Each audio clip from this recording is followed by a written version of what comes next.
실용적인 측면, 어떻게 하면 수납을 잘할 것이냐, 이런 이제 가이드라인에 대해서 이야기하고자 합니다.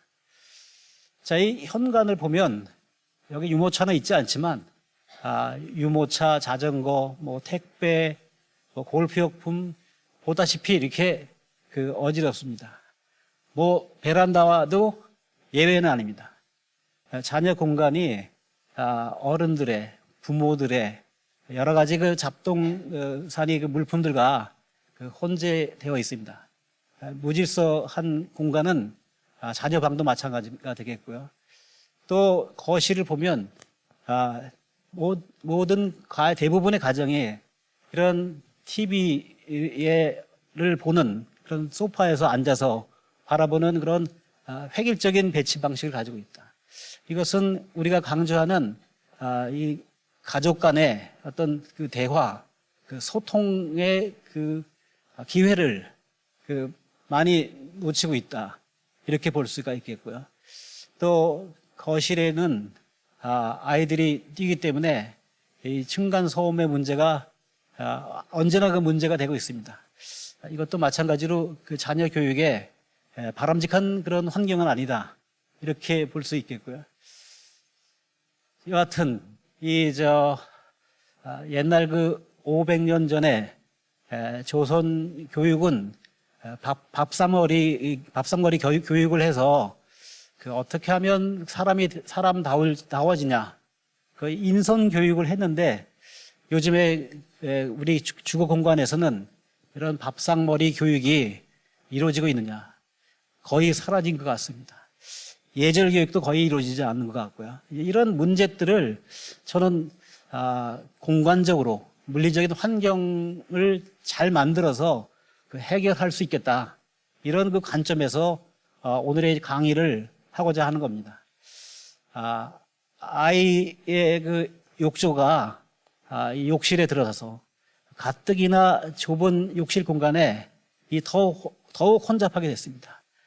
서재도 오히려 나만의 어떤 시간을 갖고 성찰의 시간을 갖고 이런 조용한 고요함의 시간을 가져야 되는데, 서재도 그런 고요함의 성찰의 그런 공간을 허용하고 있지 않습니다. 부부 침실도 아이가 생기다 보니까 가족이 모두 다 함께 취침하고 침대로 가득 찬 침실로 이 부부간 대화와 소통의 공간이 부족한 현실입니다. 부엌은 벽을 보며 요리와 설거지를 해서 대화와 소통을 맡고 있습니다.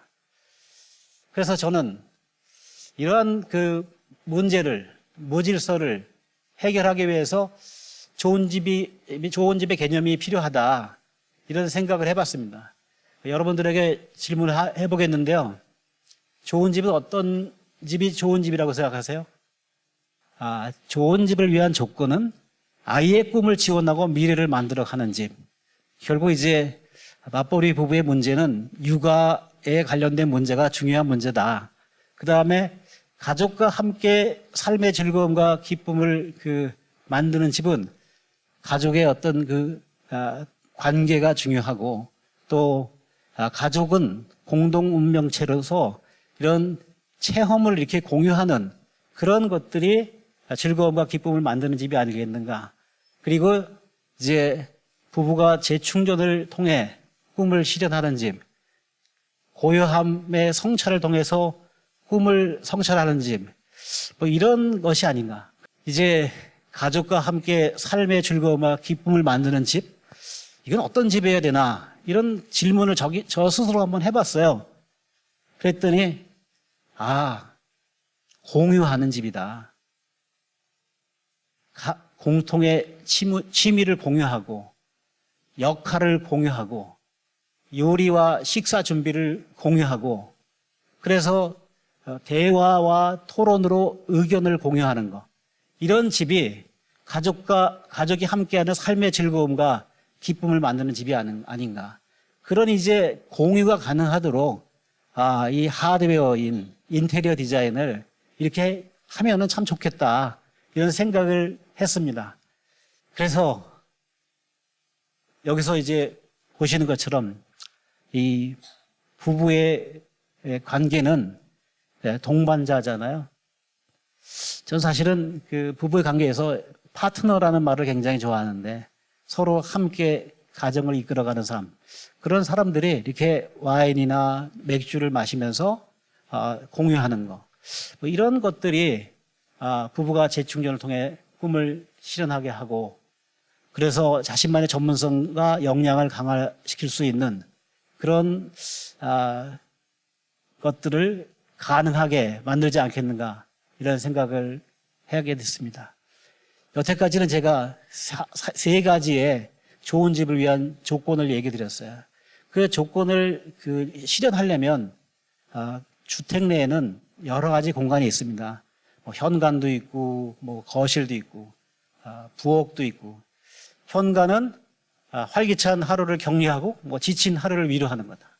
부엌은 온 가족이 함께 요리하며 삶의 즐거움과 기쁨을 만끽하는 공간이다. 세련되고 쾌적한 공간을 하고 자원을 기부할 수 있는 거, 뭐 이런 것들이 다용도시다. 이렇게 이제 정의를 내려봤습니다. 이것은 이제 그냥 저희가 편의상 이렇게 개념을 내린 거고요.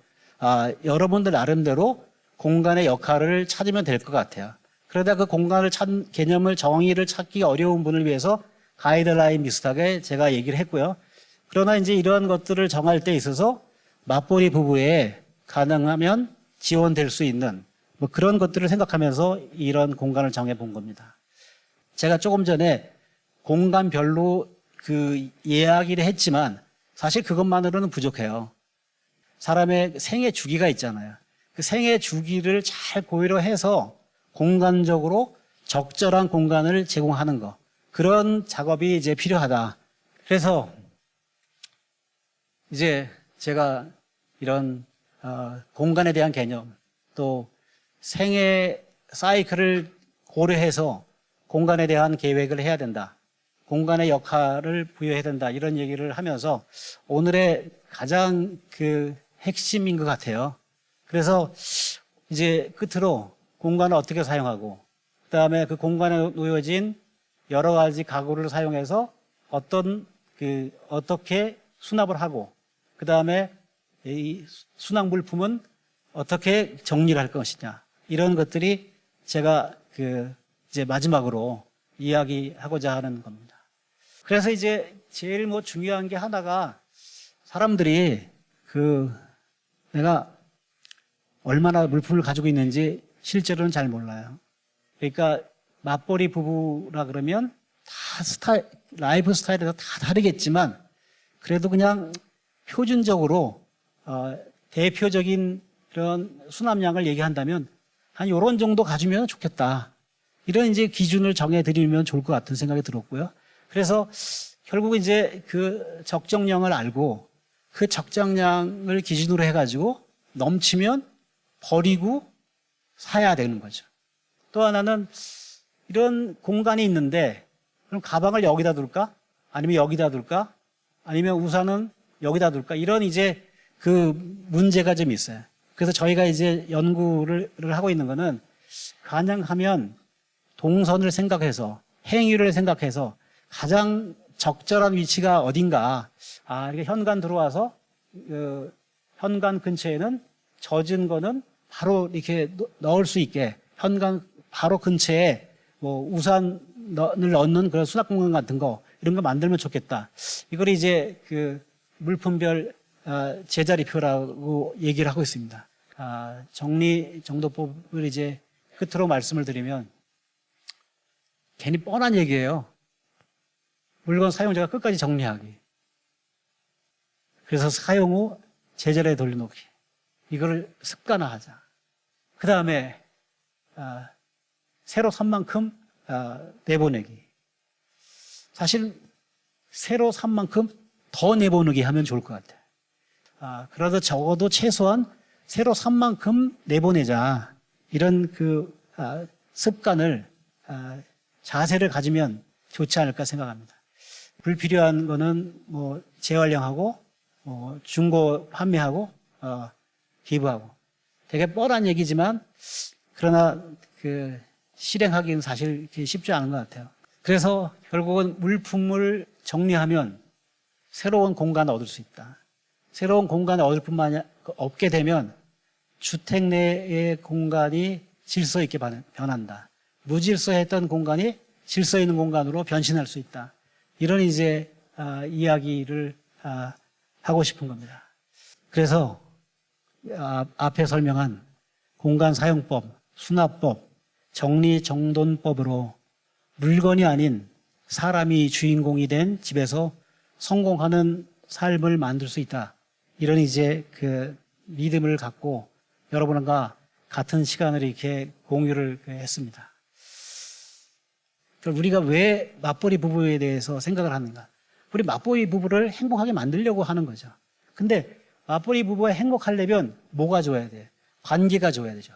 부부 간의 관계가 좋아야 되고요. 그리고 또 공간과의 관계가 좋아야 돼요. 그 공간은 맞벌이 부부를 지원할 수 있어야 됩니다. 가지고 있는 물품을 줄이고 그리고 물품 사는데 그냥 막 사지 말고 계획을 세워가지고 사고 그래서 이제 무질서했던 공간을 수납 가구 또 인테리어 디자인 이런 걸 통해서 해결하고 물리적인 것만으로는 될 수 없으니 좋은 습관으로 좋은 공간, 행복한 삶 이런 거를 만들자 하는 것이 저의 결론입니다. 감사합니다.